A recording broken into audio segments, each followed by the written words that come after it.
सर्वप्रथम आपका स्वागत है और आपका बहुत बहुत धन्यवाद कि आपने हमको समय दिया।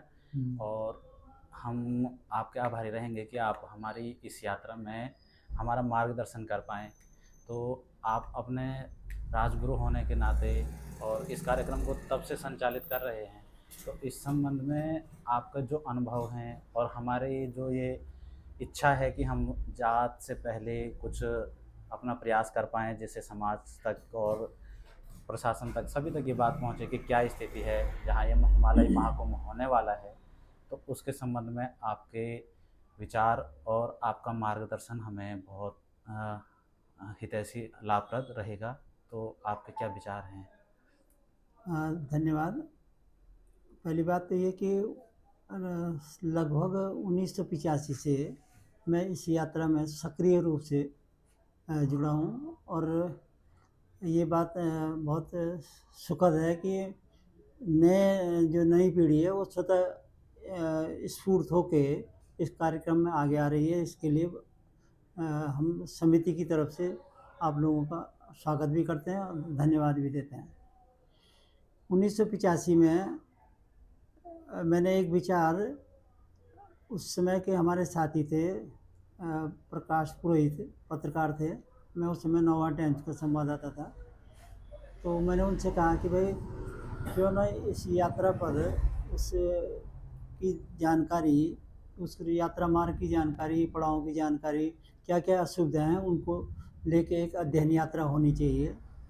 तो वो सहमत हुए और उसमें 5 लड़के तैयार हुए। प्रकाश पुरोहित के नेतृत्व में दिनेश जोशी जी थे, वो इड़ाबदानी के पड़ाव के मजाड़ा गांव के रहने वाले थे। दूसरा नोटी से हर्षवर्धन नोटियाल, जो बाद में ग्राम प्रधान ही बने उस गांव के। और तीसरा हमारे जो वासुदेव डिंगरी, उनका उनका ननिहाल नोटी ही था और वो डिम्बर गांव के थे और वो भी नौजवान थे और वो भी इसमें आगे आए। और हमारे कुशल बिष्ट जो लुआनी गांव है देवाल के पास, वो इस समय डिग्री कॉलेज में यहाँ पढ़ते थे और वो भी उसमें तैयार हुए। इस तरह से 5 नौजवानों की एक टोली हुई और जो पहला नवरात्र था उस साल का 14 अक्टूबर 1985, उस दिन नोटी गांव से उनको रवाना किया गया बाजे गाजे के साथ। और उनकी ये अध्ययन यात्रा पहले दिन बनानी पहुंची। इस तरह से दूसरे पड़ाव में पहुंचते हुए प्रथम चरण की उनकी यात्रा रही नोटी से वाण तक। और दूसरे चरण की यात्रा, क्योंकि वो बहुत ठंड आगे बढ़ गई थी, दूसरे चरण की यात्रा उन्होंने वाण से और फिर पूरा घाट सुतोल तक की, वो अगले वर्ष में की जब बर्फ़ कम हो गई। वो मेरे ख्याल से अगस्त सितंबर के महीने उन्होंने उस यात्रा को किया। तो वो तो एक प्रायोजित यात्रा थी और उस यात्रा का लाभ ये मिला कि उनकी रिपोर्ट पर उस तत्कालीन उत्तर प्रदेश की सरकार ने जो पैदल सड़क और पैदल पुल के लिए पहली बार इस यात्रा के लिए 22 लाख रुपए स्वीकृत किया और जिससे कि यात्रियों को सुविधा बढ़ी। ये पहला मौका था कि एक धार्मिक यात्रा में एक इतनी बड़ी यात्रा के लिए जनता की आवाज़ पर, लोगों की आवाज़ पर उसको सुव्यवस्थित करने के लिए सरकार आगे आई। तो वो उसके बाद धीरे धीरे कार्यक्रम आगे बढ़ा। 87 में फिर 2000 की यात्रा में सरकार ने और सहयोग किया। लगभग 1 करोड़ रुपया उत्तर प्रदेश की सरकार ने दिया और 26 लाख रुपया सांसद निधि से आया। और फिर नए राज्य में जब हम आए, 2014 की पहली यात्रा हुई, उस समय लगभग 150 करोड़ रुपया राज्य सरकार ने खर्च किया यात्रा के विभिन्न ढांचागत सुविधाओं के लिए। और इस समय यात्रा की तैयारियों के लिए उत्तर प्रदेश की सरकार और उत्तराखंड की सरकार और केंद्र की सरकार बहुत गंभीरता से काम कर रही है। और अभी तक जो अनुपूरक बजट अभी उत्तराखंड राज्य का भराड़ी श्रेणी में स्वीकृत हुआ, उसमें उन्होंने 40 करोड़ रुपए की स्वीकृति प्रदान की। और मुख्यमंत्री ने प्रधानमंत्री जी से मिलकर उनको इस यात्रा में आमंत्रित ही नहीं किया, बल्कि 400 करोड़ रुपए का एक पैकेज भी मांगा। हम जानना चाहते हैं कि जैसे राजजात यात्रा है, तो इसका ऐतिहासिक जो साक्ष्य हैं वो कब से प्रारंभ हुआ हमारे पास उपलब्ध हैं, और यात्रा करने जो आज की वर्तमान समय की जो प्रचलित यात्रा है उसके सबसे पौराणिक साक्ष्य कब से प्रारंभ हैं?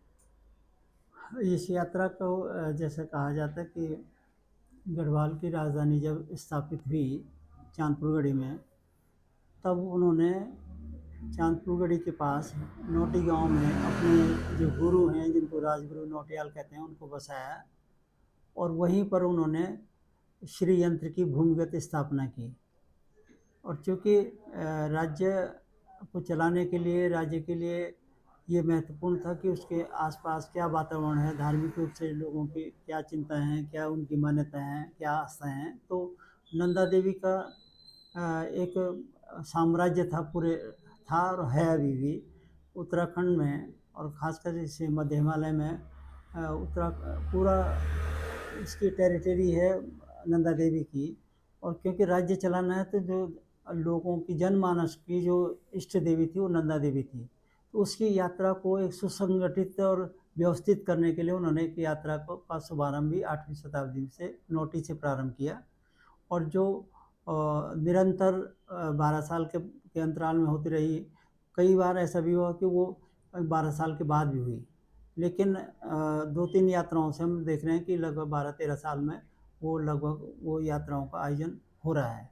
उस आयोजन को, जैसा कि गढ़वाल के राजा की राजधानी जैसे शिफ्ट हुई श्रीनगर के लिए, तो उन्होंने अपने छोटे भाई जो कांसो में रहते थे, राजकुंवर, उनको ये जिम्मेदारी दी कि आप हमारी तरफ से इस आयोजन को पूरा करेंगे। और इस आयोजन में इस पूरे क्षेत्र के जो 12 थोकी ब्राह्मण हैं और 14 सैन हैं बधान परगने के और अपने चांदपुर परगने के, इनको ये जिम्मेदारी राजा की तरफ से दी गई कि वो इस व्यवस्था को निभाएंगे, आगे इसको आगे बढ़ाएंगे।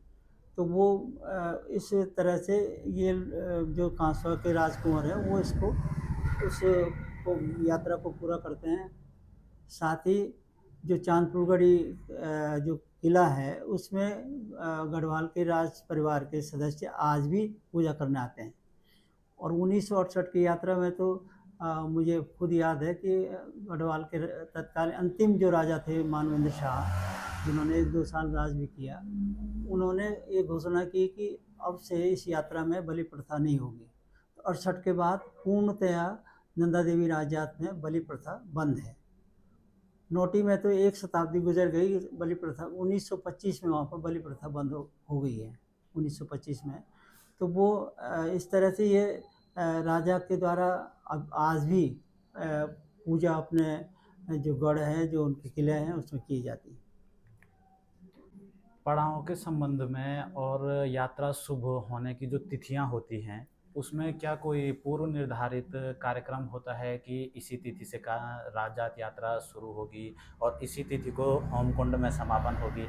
क्या ये पूर्व नियत होता है या ये निकाली जाती हैं तत्काल समय के हिसाब से? और पड़ावों के संबंध में क्या विचार है कि पूर्व में जो वर्तमान पड़ाव हैं, पूर्व में भी यही पड़ाव पहले से निश्चित थे या इनमें कुछ घटत्व या बढ़ोतरी हुई है?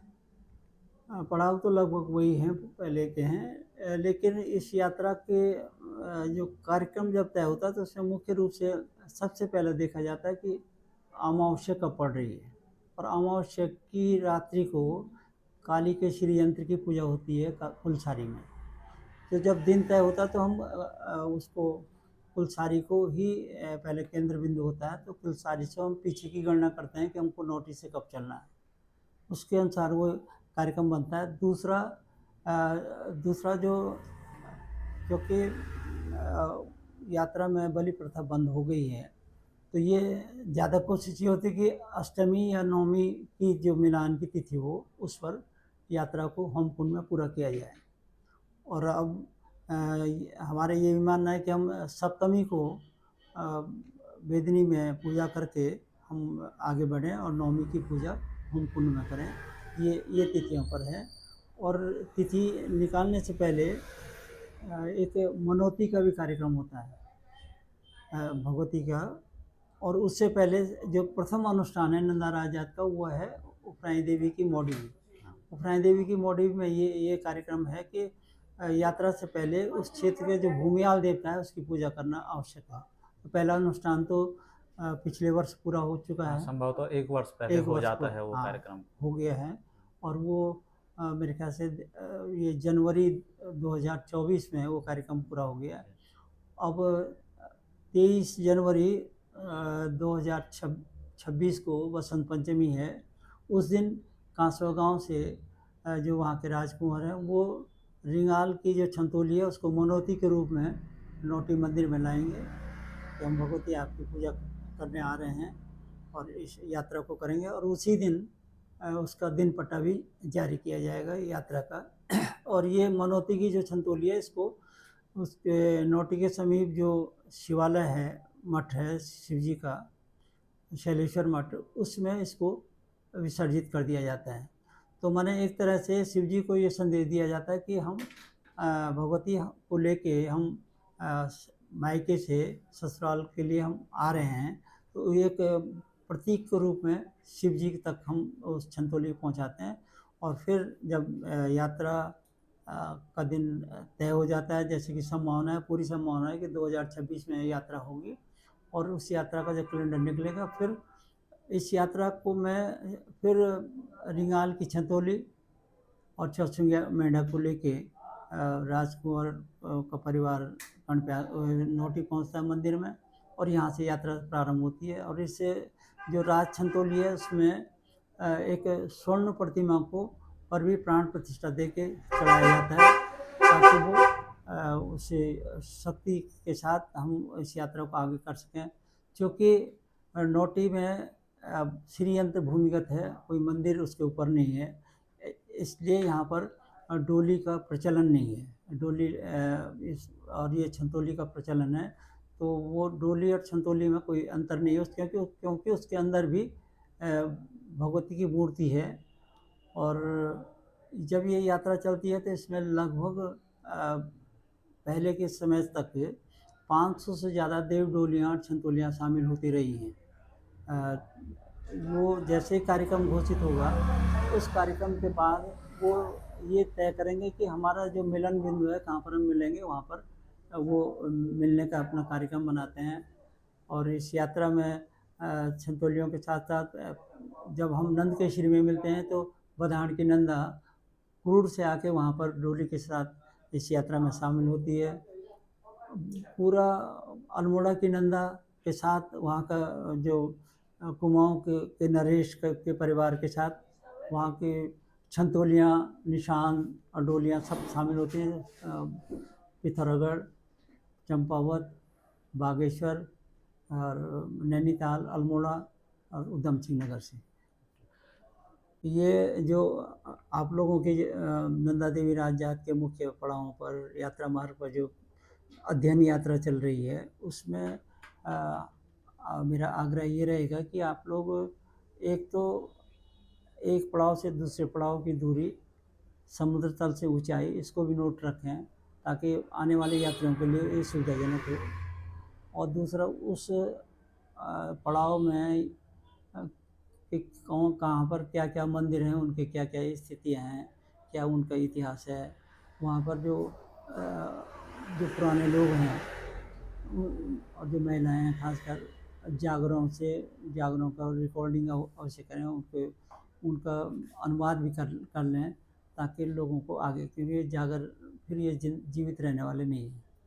और बाकी पिछली यात्राओं में क्या क्या कोई विशेष घटनाएं या क्या चीज़ें रही हैं और क्या असुविधाएं रही हैं उनको भी नोट करिए ताकि वो जो नया आप लोगों का जाए रिपोर्ट कि उस पड़ाव से इस पड़ाव के बीच में ये पैदल मार्ग पर ये पुल नहीं है, यहाँ पर ये नहीं है, ये बिजली नहीं, जो भी आवश्यक सुविधाएं हैं वो नहीं है, उनको भी ज़रूर जिक्र आ जाना चाहिए।